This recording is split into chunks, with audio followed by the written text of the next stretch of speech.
안녕하세요, 대표님. 네, 안녕하세요. 네, 오늘은 다가오는 28일 한국은행의 금통위 관련해서 질문 드려보겠습니다.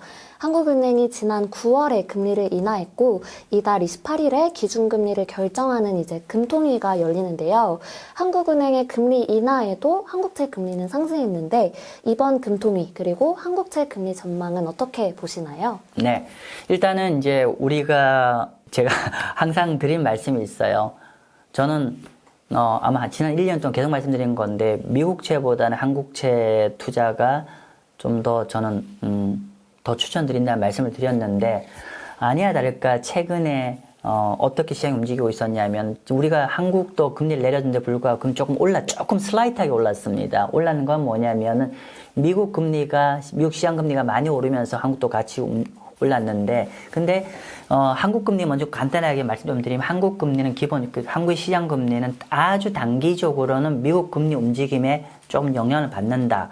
그러나 미국 금리 올라가는 것만큼 한국 금리도 그렇게 올라가지는 않는다. 왜냐하면 한국과 미국의 매크로 상황이 전혀 다르다. 특히나 한국은 미국보다 훨 더 중장기적으로 안 좋은 국면이기 때문에 조금은 연동이 되지만은 큰 그림에서는 그러니까 뭐 표현이 그런데 내릴 때는 같이 내리고 금리 올라갈 때는 한국은 거의 별로 안 올라가는 거죠. 아무튼 그런 상황이라는 거 말씀드리고 18일에 한국은행 얘기할게요.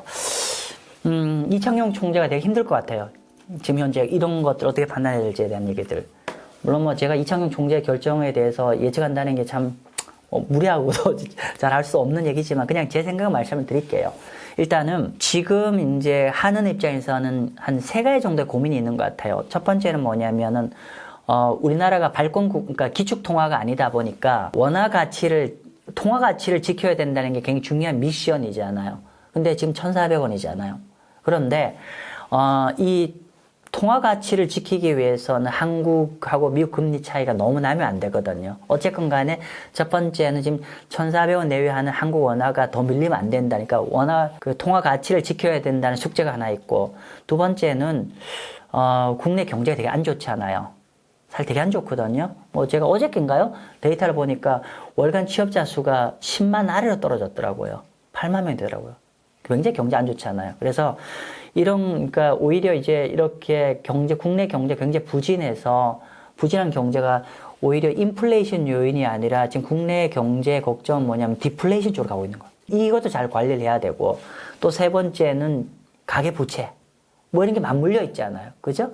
이렇게 쭉 이제 맞물려 있는데 근데 다행인 거는 우리가 최근에 이제 한국의 인플레이션 우리가 보통 미국 기준 얘기할 때 미국에 두 가지 맨데이트가 있었잖아요. 하나는 인플레이션 잡고 노동시장을 잘 지키는 건데 그 측면에서 봤을 때 한국도 비슷한 목표가 있는데 적어도 인플레이션은 우리가 지금 한국의 물가가 2% 아래로 떨어졌잖아요. 1.6? 뭐 이렇게 됐잖아요. 그죠? 그래서 물가의 부담은 많이 좀 덜은 상황이죠. 그래서 정리를 하면은 두 가지 다죠. 하나는 원화가 가치 하락을 막기 위해서는 금리를 동결해야 될 것이고 또 반면에 한국 경제가 나빠서 인플레이션, 디플레이션에 빠지는 리스크를 줄이기 위해서는 또 반대로 금리를 인하를 해야 되는 이런 국면이 있는데 어쨌건 간에 뭐 저는 결론부터 얘기하면은 이번에는 지난번에 이미 한번 금리 인하를 해서 여유를 가졌기 때문에 이번에는 금리를 아마 동결하지 않을까라는 생각입니다. 그나마 이제 이창용 총재 부담 좀 덜은 게 아까 인플레이션이 좀 잡힌 게 부담 덜어서 했는데 사실은 우리가 인플레이션마저도 안 됐으면 정말 큰일 날 뻔했어요. 인플레이션이 안 잡힌 상황에서 경제 부진하잖아요. 그죠? 더 부진할 여지가 있는데 삼성전자도 더 부진하는데 이렇게 되면 뭐냐면은 물가가 높아서 경제 부진하면 이건 스태그플레이션이에요. 최악이에요. 적어도 현재 그런 상황은 아니라는 거죠. 그러니까 물가가 높으면서 경제가 부진하면요 통화 정책을 구사할 수가 없어요. 정말 최악인데 적어도 물가란 팩터가 잡히고 경제가 부진하는 거라서 그나마 지금 하는 총재가 좀 부담을 덜었는데 어쨌건 간에 아까 현재 통화란 부분이 있고 또 미국도 지금 금리가 높게 유지가 되고 있기 때문에 아마 이번에는 비록 한국 경제가 굉장히 좀 상대적으로 여러모로 지금 내수 부진이나 또 이런 어려움이 있음에도 불구하고 금리 인하를 해야 되지만 그럼 종합적으로 봤을 때는 아마 이번 11월 달 미팅 때는 동결하지 않을까 싶고요. 자, 그런데 중장기적으로는 어떻게 봐야 될 건가? 중장기적으로는 저는 개인적으로 지금 한은에서 고민해야 될 거는 통화가 아니라 한국의 디플레이션 우려를 더 고민해야 된다고 생각합니다. 디플레이션이 뭐예요? 경제가 안 좋아서 물가가 계속 빠지는 거잖아요. 디플레이션 우려를 막기 위해서는 경기 부양 쪽으로 해야 되고 경기 부양이 되려면 금리를 더 내려야 될 수밖에 없다는 거죠. 그죠? 그리고 이런 디플레이션 우려가 좀 커진다는 게 이런 거잖아요. 우리가 현재까지 주어진 상황을 우리 다 알고 있어요. 여기에 지금 도널드 트럼프가 나오잖아요. 도널드 트럼프가 된다고 했을 때 관세 장벽을 올린다고 했을 때 제가 어저께 도이치뱅크 자료를 읽어봤어요. 읽어봤더니만 관세를 올렸을 때 가장 넘버원을 타격 보는 데가 어디냐면은 중국이 아니라 멕시코로 나오더라고요. 아무튼 그 쭉 나오는데 한국이 5위더라고요. 그래서 어쨌건 간에 우리가 그런 관세 장벽 이슈에 많이 좀 일정 부분 타격을 받을 것 같고 또 워낙에 또 우리나라가 오픈 경제잖아요. 오픈 이코노미인데 자, 이 말인 즉슨 뭐냐면은 우리가 미국하고만 하고 있는 게 아니잖아요. 아마 한국의 교육 파트너 넘버원이 미국일 텐데 아마 한 30% 될 겁니다. 근데 넘버 2, 3가 어디예요? 중국하고 유럽이잖아요. 그러면 아까 제가 전시회에서 말씀드렸지만 만약에 도널드 트럼프가 중국 관세 60% 올리고 유럽도 유니버셜 관세를 더 올리면은 아까 지난 시간에 그런 말씀드렸는데 유럽은 그로키 상태인데 한 방 더 때리는 거라고. 그러면 유럽과 중국이 더 힘들어진다고 했을 때 한국의 교육이 한 50% 이상이 그쪽에서 나오는데 당연히 더 힘들어지죠. 그렇기 때문에 저는 오히려 중장기적으로는 디플레이션 압박이 더 커질 거기 때문에 정부에서는 이 부분을 더 신경을 써서 대처를 해야 되지 않나 싶고요. 그러면 어떤 얘기냐면은 근데 지금 시장에서 반영되어 있는 건 어떤 거냐면요. 외국 IB들이 내년 연말까지 금리 인하를 그냥 제가 말씀드릴게요. BOK 금리 인하 얼만큼 현재 예상되고 있냐면은 지금 현재 3.25잖아요. 2.5에서 2.75 정도 금리를 인하할 거라고 시장에서 전망이 되어 있습니다.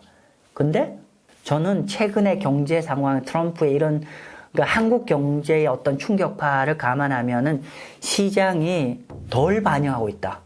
결국은 금리가 더 많이 좀 그보다는 금리 인하를 더 많이 할 수 있지 않을까 싶고요. 그리고 좀 택티컬리 말씀드리면은 이번에 금리 인하를 안 한다고 하면은 그럼 금리 바로 시중금리 안 내려갈 한국의 시중금리가 안 내려갈 거기 때문에 이거는 오히려 한국 채권 투자자 입장에서는 오히려 기회를 줄 거다. 제가 항상 드린 표현이 있어요. 소프트 랜딩일 때. 소프트 랜딩일 때 항공기 어떻게 안 됐죠? 여기가 에어베이스, 그러니까 그 공항이라고 하면은 적정한 타이밍에 시차를 두고 랜딩 기어를 내리고 동체를 떨어뜨려야 소프트 랜딩이 되는데 문제는 어떤 여러 가지 기상 여건 때문에 이 정도 타이밍에서 랜딩 기어를 내려야 되는데 못 내리고 동결해 간다? 그러면 이론적으로 하드 랜딩 할 개연성이 더 커지는데 지금 한국의 경제가 약간 불행히도 자꾸 그런 방향으로 갈 여지가 더 있지 않나 싶습니다. 그래서 다시 오늘 제가 서두에 가서 한국 경제를 제가 한국 국채를 이전에도 되게 좋다라고 말씀드렸는데 지금도 그렇습니까? 라면 네, 지금도 그렇습니다. 그래서 뭐 불행히도 이런 거잖아요. 경제 안 좋다 보니까 한국 주식 왜 안 돼요? 한국 주식 뭐 여러 가지 얘기했지만은 밸류에이션은 무지무지 싸지만은 한국의 기업들 순이익이 너무 작게 나오잖아요. 반면 그러면 금리가 경제 안 좋다는 금리 더 떨어지는 거예요. 국채 입장에서는 오히려 경제 안 좋아진 게 반대편으로 투자의 기회가 되는 거죠. 그래서 한국 채권은 계속 여러분이 투자 포트폴리오의 하나의 축으로 가져가시면 좋겠고 그런데 너무 항상 말씀드리는 건데 채권 투자할 때 추격 매수는 안 하셨으면 좋겠어요. 그러니까 금리가 내려가면은 지금 바로 내려가는 것보다 이렇게 해서 하지 마시고 좀 호흡을 가지고 뭐 어떤 이제 또 인플레이션 이슈가 있어 좀 올라가면은 그때 좀 시간을 가지고 분할 매수를 하면은 한 1, 2년 뒤에 굉장히 좋은 여러분들이 추수를 할 수 있을 거라고 생각합니다. 네, 감사합니다.